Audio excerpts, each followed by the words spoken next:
Hello, कोणतेही छोटे कार्यक्रम असो किंवा मोठं, दसरा, दिवाळी, गणपती बाप्पा किंवा म्हणा हॅपी बर्थडे, अन्नप्राशन असे छोटे मोठे कार्यक्रम असलं ना, तर त्या कार्यक्रमाची शोभा ना डेकोरेशनमुळेच येते. आणि डेकोरेशन करायला ना थोडे माणसं पण लागतात आणि वेळ पण लागतो.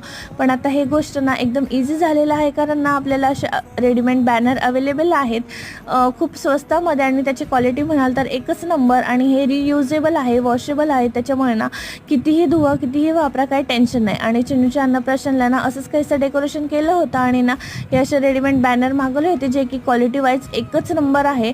हे आपल्याकडे असायलाच पाहिजे. आणि चिन्नूना जे ड्रेस घातलाय रोमपर ते 3च्या कॉम्बोमध्ये अवेलेबल होतं, आणि त्याची लिंक शुभ अन्नप्राशन जे लिहिलेलं आहे त्याची लिंक, माझ्या पिंक कलरच्या ब्लाऊजची लिंक, आणि हे बॅनरची लिंक, आणि हॅपी बर्थडे असे बरेचसे लिंक तुम्हाला या व्हिडिओमध्ये भेटणार आहे. फक्त ना व्हिडिओ खाली कमेंटमध्ये लिंक टाईप करायचं आहे, मी लिंक सेंड करेल. आणि अशाच प्रोडक्टसाठी मला फॉलो पण करायचं आहे.